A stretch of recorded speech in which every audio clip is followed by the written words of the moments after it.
Hello friends, I am Trambak Nayak. Welcome back to our channel Biniyog. আজকে আমরা আলোচনা করব মিউচুয়াল ফান্ড নিয়ে। মিউচুয়াল ফান্ডে কিছু কমন মিথ সেই নিয়ে আলোচনা করব। তো কিছু বায়াস ধারণা আছে মিউচুয়াল ফান্ডে, যেগুলো একদমই সত্যি নয়, সত্যি পুরোপুরি আলাদা। তো সেই কিছু পয়েন্ট নিয়ে আমরা ডিসকাস করব আজকে। তো 1 নম্বর মিউচুয়াল ফান্ডের মিথ হলো যে ন্যাব যত লো আর কি থাকবে, মানে যত লোয়েস্ট ন্যাব হবে, ন্যাব মানে নেট অ্যাসেট ভ্যালু, তত মিউচুয়াল ফান্ড ভালো। তো এটা টোটালটা একটা ভ্রান্ত ধারণা। কোনো মিউচুয়াল ফান্ডের ন্যাব 10 টাকা, কোনো মিউচুয়াল ফান্ডের ন্যাব ধরুন 20 টাকা, আর একটা কোনোটার দাম হচ্ছে 100 টাকা। তো বেশিরভাগ লোক ভাবে যে 10 টাকার ন্যাবটাতে ইনভেস্টমেন্ট করাই ভালো। তো তার কোনো কারণই নেই, যে এরকম কোনো মানেই নেই। অ্যাকচুয়ালি ফান্ড ম্যানেজার কীরকম ধরনের স্টকে ইনভেস্টমেন্ট করছে তার পারফরমেন্সের ওপর মিউচুয়াল ফান্ডের পারফরমেন্স নির্ভর করে, ন্যাব সস্তা দামির ওপরে নির্ভর করে না। 10 টাকার ন্যাব 20 টাকা হতে 20 বছর লেগে যেতে পারে, আবার 100 টাকার ন্যাব 200 টাকা হতে 3 বছরেও হয়ে যেতে পারে। তো আমি একটা প্র্যাকটিক্যাল উদাহরণে দেখাচ্ছি আপনাদের। আমি কোনো রেকমেন্ডেশন করছি না, এখানে কিছু বিভিন্ন মিউচুয়াল ফান্ডের নাম আমি করছি, তো সেটা জাস্ট উদাহরণ দেওয়ার জন্য। তো ধরুন এখানে এইচডিএফসি ফ্লেক্সি ক্যাপ, এর ন্যাব আছে 2079 টাকা 89 পয়সা, মানে রাফলি 2080 টাকা।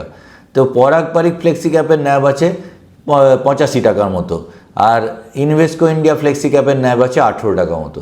তো একজন যে জানে না তার ক্ষেত্রে মনে হবে যে এই ন্যাবটা মনে হয় সস্তা, তাহলে এই ফান্ডটাই মনে হয় ভালো।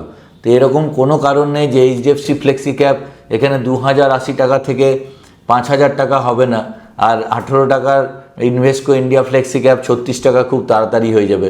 তা একবারেই নয়। এর ভেতরে কোন স্টকে ইনভেস্টমেন্ট করছে, ফান্ড ম্যানেজার কত এফিশিয়েন্টলি সেই মিউচুয়াল ফান্ডকে সামলাচ্ছে তার উপরে নির্ভর করে। তো এটা টোটালটা একটা মিথ। প্র্যাকটিক্যাল বা ফ্যাক্ট কিন্তু আলাদা। যে ন্যাব যত কম সেই ন্যাবে ইনভেস্টমেন্ট করা ভালো, এটা একদমই সত্যি নয়। তো অনেক দেখা যায় যে এনএফও কেনার প্রবণতা, নিউ ফান্ড অফার, অনেকে ঝাঁপিয়ে পড়ে এনএফও কেনেন যে 10 টাকা ন্যাবে পাওয়া যাচ্ছে। এটা মিউচুয়াল ফান্ড ডিস্ট্রিবিউটাররাও অনেককে ব্যাড প্র্যাকটিস করেন যে নতুন ফান্ড এসছে আপনারা করুন, 10 টাকায় পাচ্ছেন। তো আমি আমার ক্লায়েন্টদের এভাবে কখনোই গাইড করি না। আমরা সবসময় কোয়ালিটি খুঁজি, যে এক্সিস্টিং ফান্ডেই কিন্তু অনেক ভালো ফান্ড আছে, সেখানে ইনভেস্টমেন্ট করা ভালো। এবার পার্টিকুলার কোনো আলাদা থিমের ওপরে ফান্ড আসছে, সেই থিমটা হয়তো ভালো হতে পারে, সেক্ষেত্রে নতুন ফান্ড করা যেতে পারে। তা বলে যে নতুন ফান্ড এসছে বলে 10 টাকার ফান্ডই ভালো, আর ওপরে যে এক্সিস্টিং ফান্ডগুলো আছে সেগুলো দামি ফান্ড, সেগুলো করব না, এটা একদমই ভুল। তো এই ধারণাটা থেকে আপনাদের বেরোতে হবে।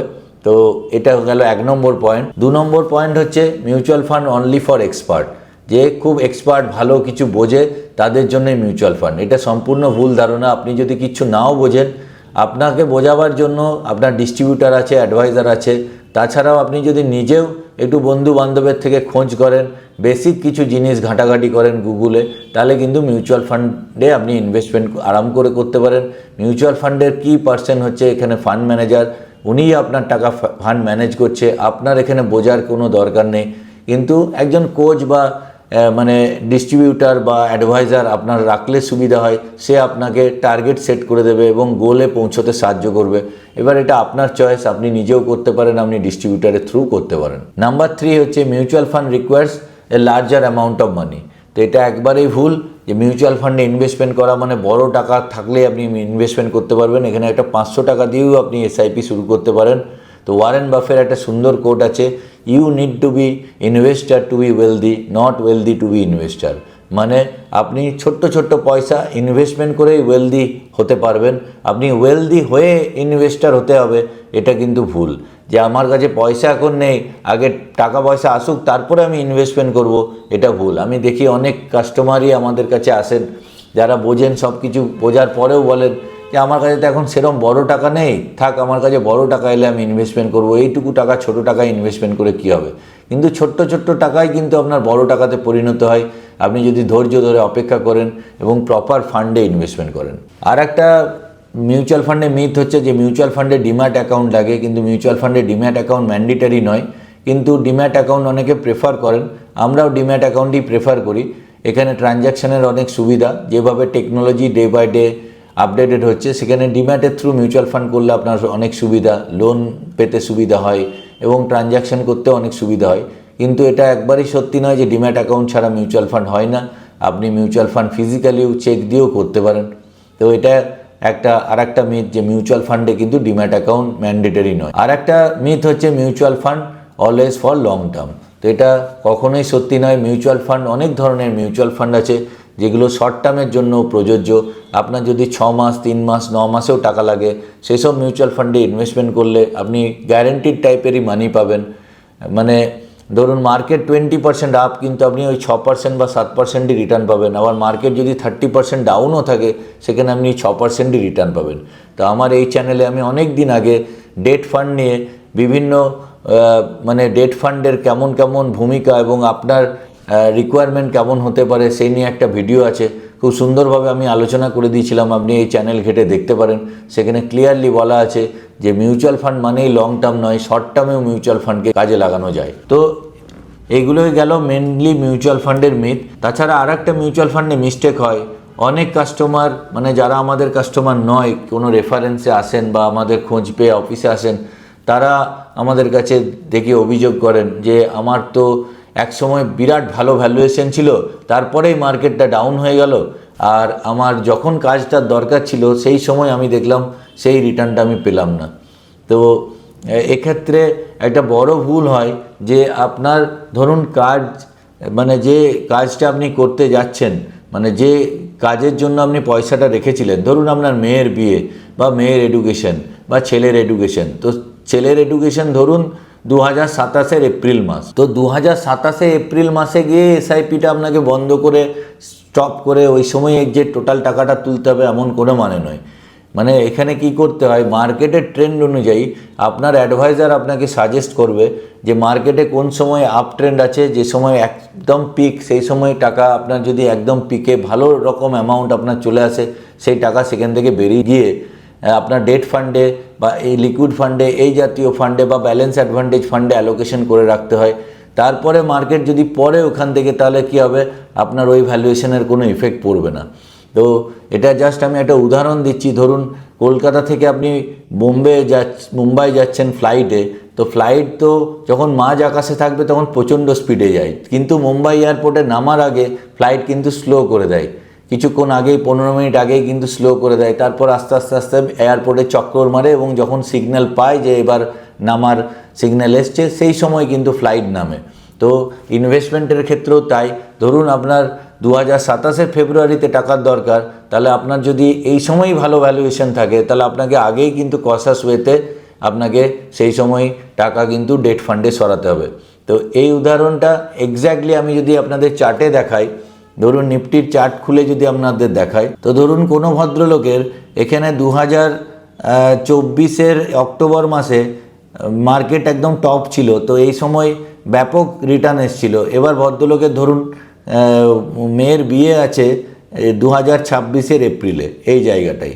তো এইবার যদি এখানে না বিক্রি করে এখানে বিক্রি করেন, তাহলে হিউজ টাকার সে মানে ফ্রুটফুল রেজাল্টটা পায় না। মানে যত টাকা ধরুন আপনি লাগিয়েছিলেন 10 লাখ টাকা, আপনার বেড়ে হয়েছিল 30 লাখ। তারপরে যখন আপনি মেয়ের বিয়ের সময় ভাঙতে যাচ্ছেন, তখন 30 লাখের ভ্যালুয়েশন দেখা যাচ্ছে হয়তো 22 লাখ। তো আপনার মনে মনে একটা আফসোস হবে যে 30 লাখ টাকা আমার ছিল, তো আমার 8 লাখ টাকা চলে গেল।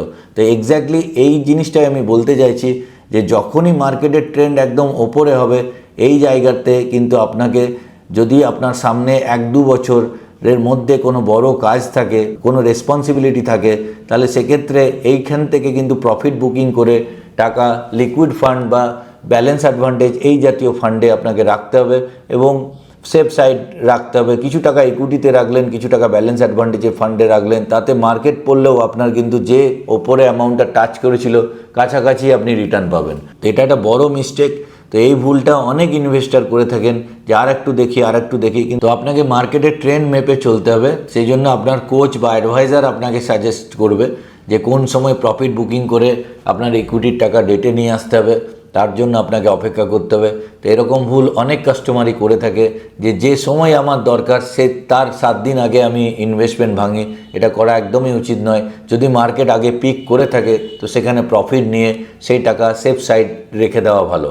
মানে আমি যেমন উদাহরণটা দিলাম, কলকাতা থেকে মুম্বাই যেতে গেলে ফ্লাইট কিন্তু মাঝের আকাশে প্রচণ্ড স্পিডে যায়, কিন্তু মুম্বাইয়ের কাছে আসার আগে কিন্তু ফ্লাইট স্লো হয়, তারপরে কিন্তু ডাউন হয়, এবং ডাউনে এয়ারপোর্ট থেকে নামার পর আপনি কিন্তু গন্তব্যস্থলে আপনি সেই ট্যাক্সি হায়ার করবেন, সেখানে কিন্তু ফ্লাইটের মতো ট্যাক্সি সেই স্পিডে যাবে না। তো এটা বাস্তব উদাহরণ দিয়ে আপনাদের আমি বোঝাবার চেষ্টা করলাম। আগের দিনে যে ভিডিওটা করেছিলাম তাতে কিছু কমেন্ট এসছে, সেই কমেন্ট নিয়ে জাস্ট আমি একটু ডিসকাস করে নিই। তা আগের দিনের ভিডিওটা যেটা বানিয়েছিলাম যে 100 crore পোর্টফোলিও বিল্ড করতে এমএফ কি যথেষ্ট নাকি PMS is the real game changer. তো এখানে দু একজন কমেন্ট লিখেছেন যে স্যার আপনার কন্ট্যাক্ট নাম্বারটা একটু দেবেন। আমার কন্ট্যাক্ট নাম্বার ডেসক্রিপশন বক্সের নিচেই দেওয়া থাকে, আপনি ওখান থেকে দেখে নিতে পারবেন, ওটাই আমার কন্ট্যাক্ট নাম্বার।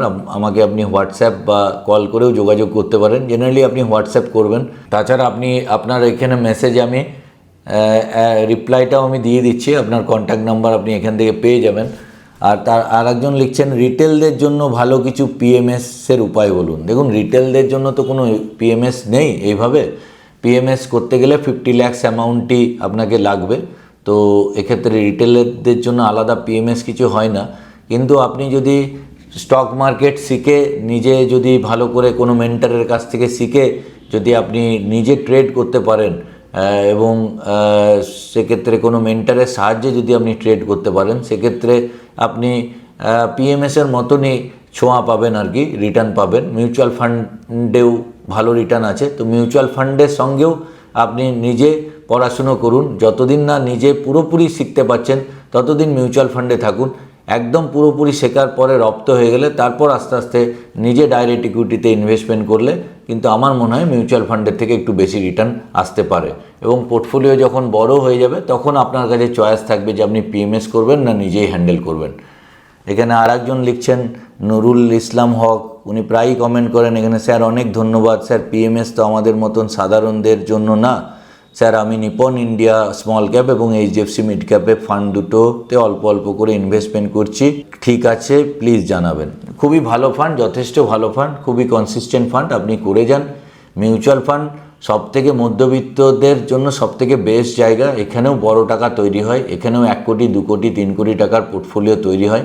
কম্পাউন্ডিং এমন জিনিস, যত লংয়ে যাবেন আপনি বুঝতে পারবেন। জেনারেলি 7 বছরের পরে পিকচার পুরো চেঞ্জ হয়ে যায়। ওপরে যত টাইম আপনি দিতে থাকবেন আপনার পোর্টফোলিও তত বাড়বে। লাস্ট 1.5 বছর মার্কেট রিটার্ন দেয়নি, কিন্তু এক্সপেক্টেড সামনের 2-3 মাসের মধ্যেই কিন্তু মার্কেট জাস্ট উল্টো পিকচার হবে। আপনার পুরনো ফান্ডের ভ্যালুয়েশন সবই ভালো হবে। তো এখানে এখন কোনো ডিসিশন নিয়ে বিক্রি করা এসব করারই দরকার নেই। জাস্ট যার যে ফান্ড আছে, যার যা স্টক আছে, জাস্ট হোল্ড করুন। মার্কেট 2-3 মাসের মধ্যে কিন্তু এটা ভালো ওপরে যাওয়ার সম্ভাবনা আমি দেখছি। তো এইভাবেই আপনারা আমাকে ভালোবাসতে থাকুন। আপনাদের ব্লেসিংস আমার খুব জরুরি, যেন আমি আগামী দিনে আরও এগিয়ে যেতে পারি। তো ভিডিওটি যদি ভালো লাগে তো প্লিজ একটি লাইক করবেন, আর বন্ধুদের সঙ্গে শেয়ার করতে ভুলবেন না। আর চ্যানেলটি যদি এখনও সাবস্ক্রাইব না করে থাকেন তো প্লিজ সাবস্ক্রাইব করে নেবেন, আর বন্ধুদেরও সাবস্ক্রাইব করাবেন। পরের ভিডিওতে আবার খুব তাড়াতাড়ি দেখা হচ্ছে। জয় হিন্দ, জয় ভারত।